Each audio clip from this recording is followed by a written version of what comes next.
Ketok Pintu.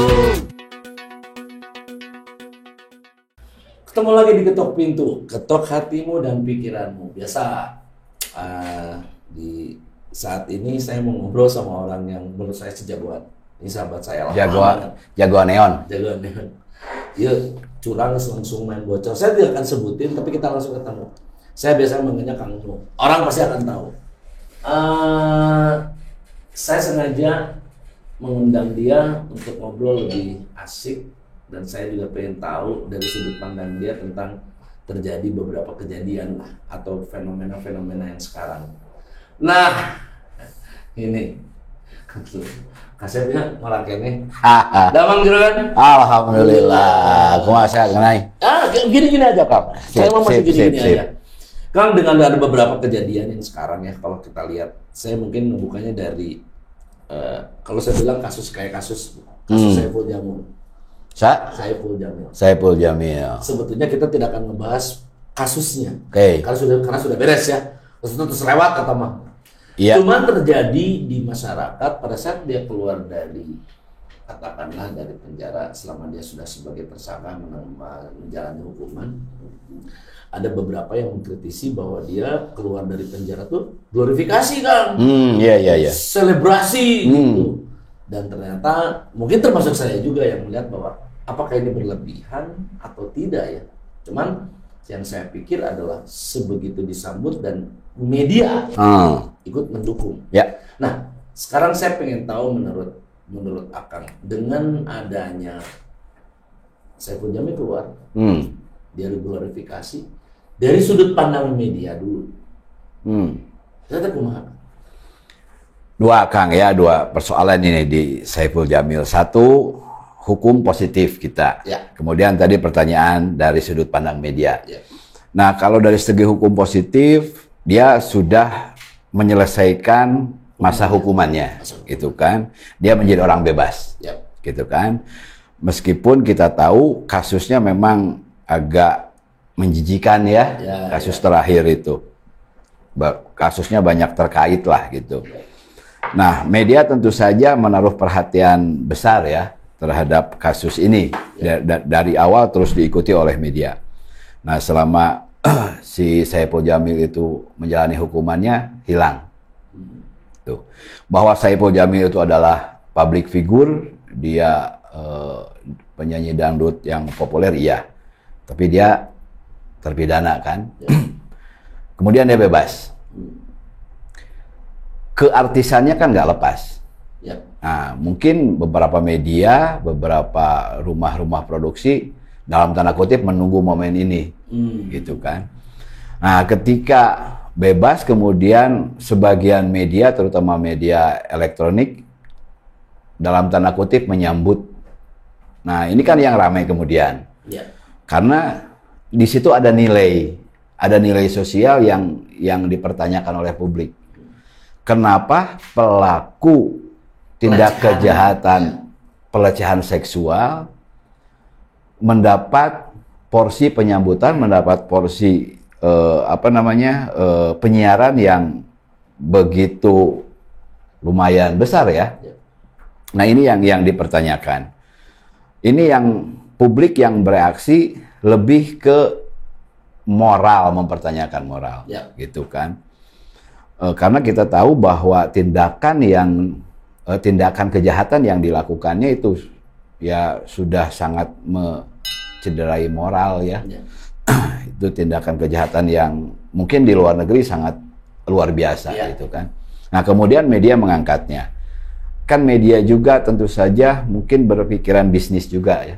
Pasti itu. Ini momentum seorang artis kan yang kemudian dalam tanda kutip diglorifikasi itu bukan kasusnya kan? Karena nggak mungkin dong media mengglorifikasi sebuah kasus. Betul. Itu nggak etis banget kalaupun itu terjadi. Nah, yang jadi persoalan kan reaksi publik. Nah, KPI sudah bersikap meskipun sikapnya juga nggak tegas dan agak aneh lah seperti itu. Tapi saya orang media melihat dalam sudut pandang media memang ini agak sedikit keterlaluan lah ya, memberikan ruang bagi satu sosok public figure karena dia punya latar belakang sebuah tindakan kejahatan yang dalam tanda kutip saya bilang luar biasa juga. Nah, tentu saja media dalam hal ini seharusnya peka ya terhadap reaksi publik seperti itu. Apakah itu tidak boleh atau dilarang? Tidak. Kita berbicara masalah nurani, masalah etika gitu, masalah etik. Meskipun dalam kode etik pun tidak ada ya larangan, tapi ada rasa itu ya, seharusnya mengedepankan empati, mengedepankan rasa. Karena reaksi publik ini tentu saja ada sebab, ada triggernya gitu. Kenapa reaksi sebagian publik seperti itu?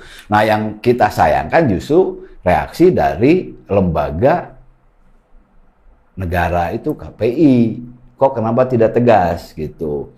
Pernyataan KPI kan nggak tegas. Boleh enggak. Masih boleh asal isinya mengedukasi. Nah, apa yang harus diedukasi? Apakah dia abu-abu? Iya, apakah dia sebagai penyintas penyintas kriminal kan enggak juga. Iya. Apa yang akan dia edukasi? Iya, gitu.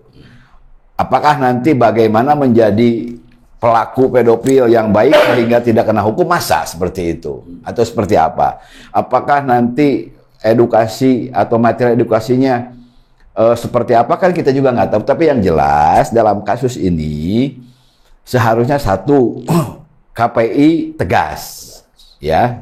Kedua, media juga kedepankanlah empati. Karena publik ternyata merespon seperti ini, tidak suka gitu kan. Kalau masalah itu saya nambahin sedikit. Ya. Pemboikotan dari masyarakat sudah mencapai 1 juta sekarang. Ya itulah. Itu kan salah satu indikator masyarakat tidak suka. Nah, ketika masyarakat tidak suka, ya media jangan menyajikan dong.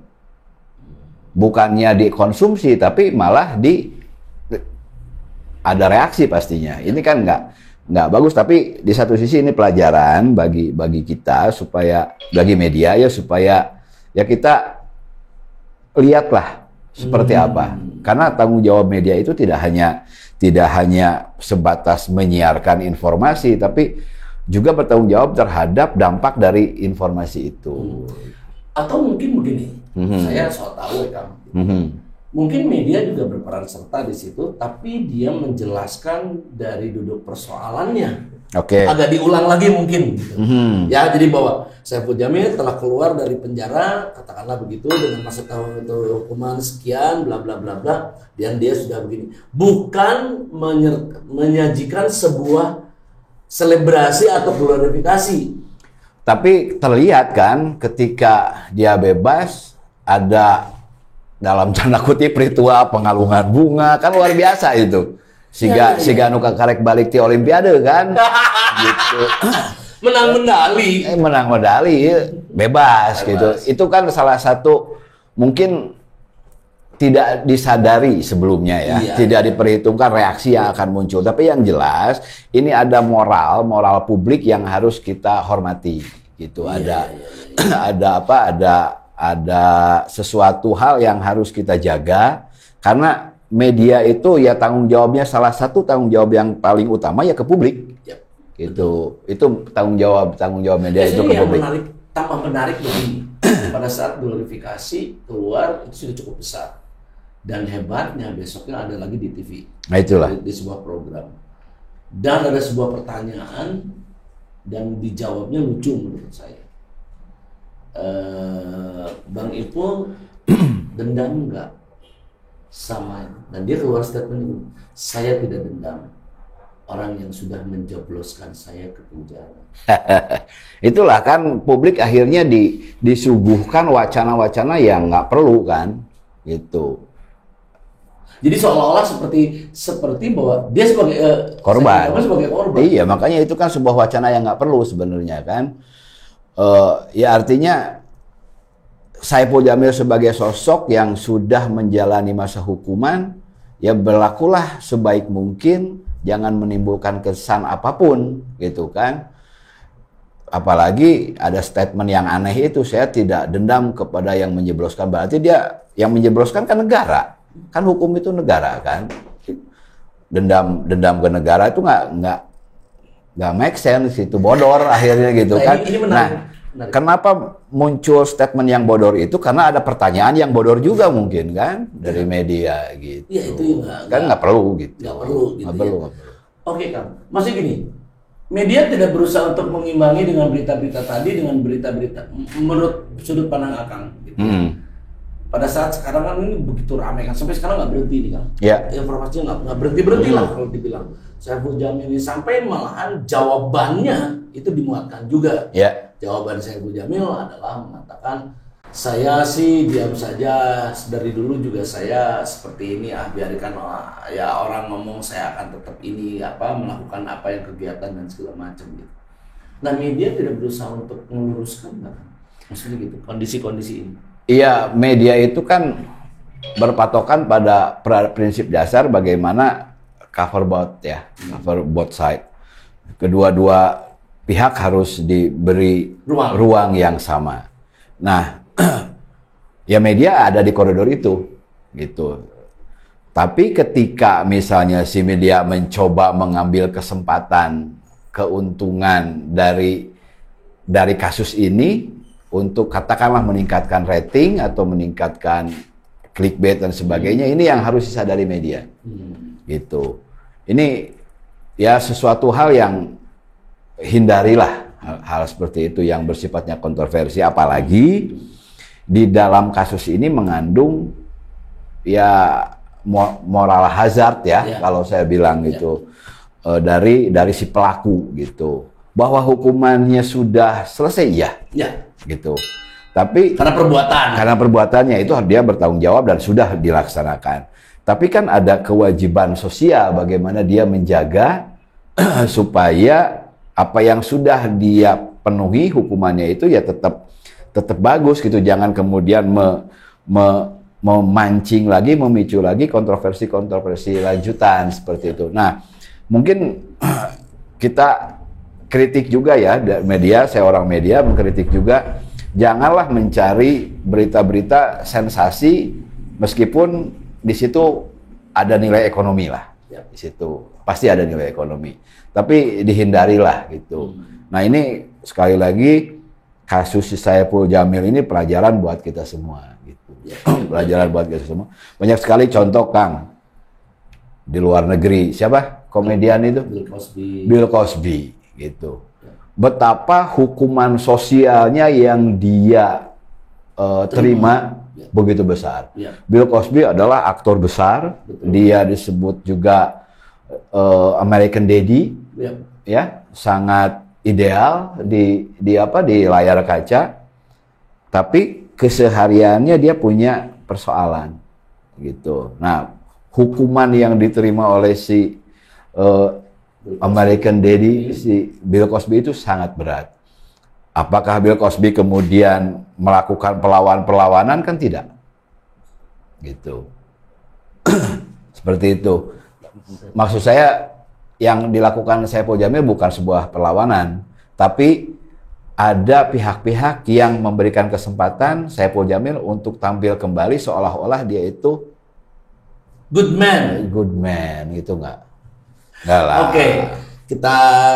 Ini saya agak loncat nih Kang. Kalau kita berbicara masalah tadi moral, etika, saya agak larinya begini.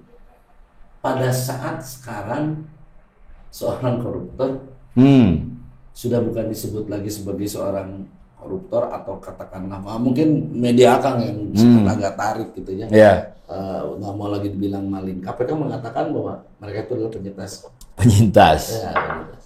Itu gimana kan? Pertanyaan saya, pikiran KPK ketika melontarkan wacana itu apa sih gitu kan? Apa yang ada di benak si KPK itu? Kan aneh juga gitu. Itu kan seolah-olah eufemisme ya, penghalusan. Itu kayaknya nggak pas juga gitu diberikan kepada orang-orang yang jelas-jelas sudah merugikan negara, merugikan rakyat gitu kan. Koruptor kemudian diperhalus menjadi penyintas korupsi. Penyintas mah di mana lagi korban itu. Iya. Itu dan korban saha itu kan gitu kan jelas korban kan rakyat, korban uang negara jelas. Nah, makanya pikiran rakyat media online dengan 170 lebih subdomain yang ada di seluruh Indonesia mengambil sikap. Paling tidak itu sikap lah ya. Paling tidak itu sikap ditunjukkan bahwa apa yang diwacanakan oleh KPK itu tidak tepat. Itu kan. Ya kita sebut saja mereka garong, maling itu jelas kok gitu. Kan koruptor itu sudah mempunyai kekuatan hukum. Bahwa dia terbukti sudah menggarong, mencuri, menggelapkan uang negara jelas itu kan. Mencederai. Ini kan kaitannya. Berarti kan kalau saya tarik dengan pertanyaan awal tadi. Pertanyaannya adalah soal masalah etika moral. Moral yang memang lebih banyak diangkat gitu ya. Pada saat sekarang katakanlah Saiful Jamil sudah melakukan begitu, dia dapat hukuman.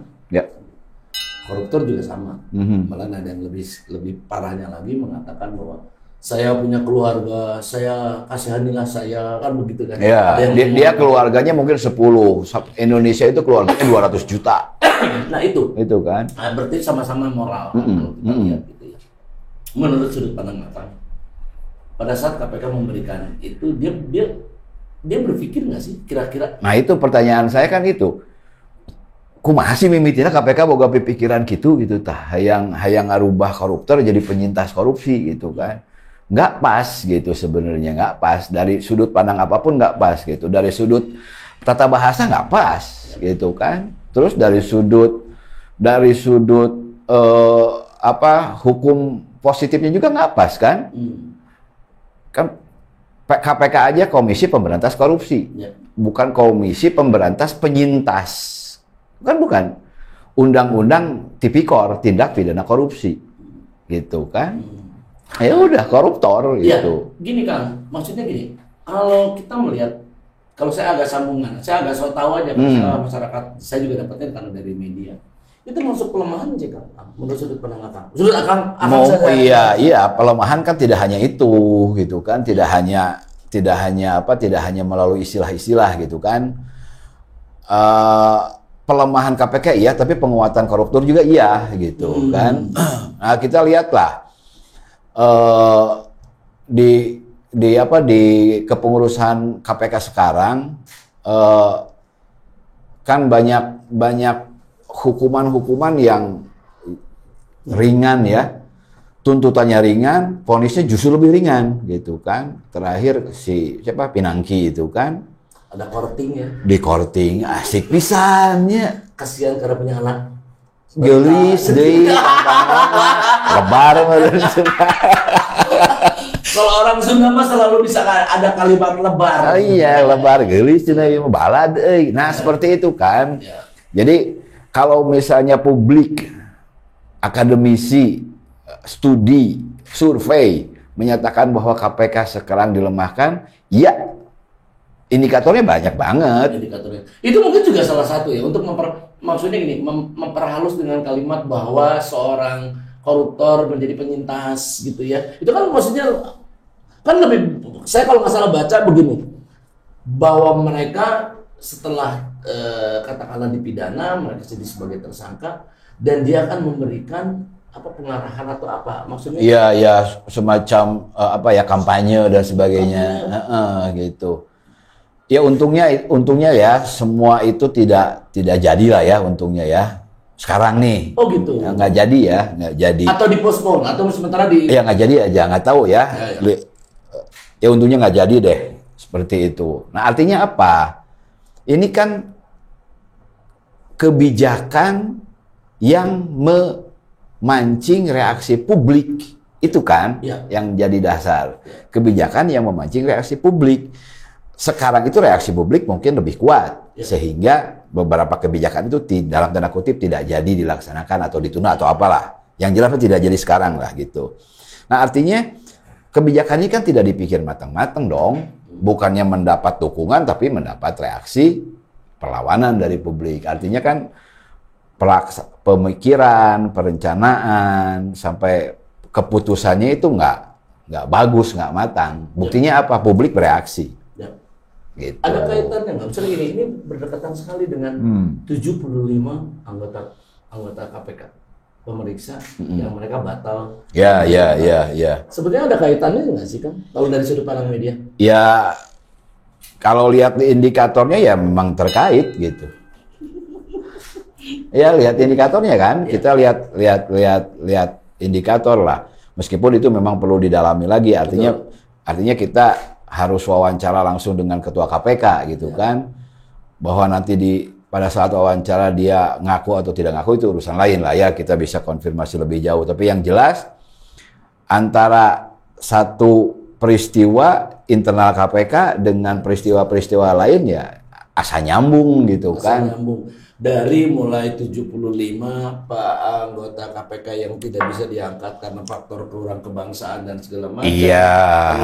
Lintas, korting hukuman dan bla bla yang lain, akhirnya itu menjadi sebuah desain. Nyambung kan? Nyambung seperti itu. Jadi wajar kalau publik beranggapan bahkan menilai seperti itu, terjadi pelemahan KPK gitu. Pada saat katakanlah keluar kalimat penyintas dari sudut pandang media, ingin mengcounter nggak? Soal kalimat penyintas itu nggak tepat. Ya akhirnya kan dianulir juga kan. Akhirnya dianulir juga itu. Menurut analisa Akang karena publik? Iya. Atau karena media? Dua-duanya. Karena banyak sekali kajian kemarin waktu setelah pikiran rakyat melontarkan sikapnya itu, saya ngobrol dengan Profesor Ibnu Hamad dari UI, dia forensik bahasa. Dia menyatakan bahwa itu tidak tepat. Yang menyatakan itu profesor forensik bahasa loh dari UI ya. Kemudian dia menuangkan pandangannya di opini pikiran rakyat gitu. Dan banyak sekali reaksi-reaksi atau pandangan-pandangan soal itu kan. Artinya mungkin KPK juga eraeun meureunnya. Ya akhirnya wacana itu kan tidak tersosialisasi dengan gencar lah gitu. Pareum lah. Pada saat itu ada kalimat penyintas, kenapa DPR diamnya? Sibuk meureunnya. Oh, sibuk. Jadi ada banyak masih undang-undang yang gitu ya. Sibuk. Karena mereka tinggal beberapa tahun lagi. Jong kan rencana seueur kan meureunnya. Oh gitu. Jadi banyak teman-teman, termasuk teman-teman kita. Iya. Teman-teman kita sih teriak. Iya. Termasuk Anggun teriak. Ternyata kalau teman-teman yang di sana ya kan sama-sama teman lah gitu kan. Oh, teman. Kalimatnya pas. Iya. Ini teman. Teman. Gitu. Kenapa juga pemerintah kan gini? Memang KPK tidak di atas, tidak di bawah siapapun, termasuk presiden gitu, katakanlah begitu. Ini pemerintah juga diam-diam. Era oke, meureun pemerintah. Dengan kalimatnya gini, bahwa kami tidak mau intervensi. Iya gitu. Namun media itu kumaha kan? Ya, memang teu kaci intervensi itu.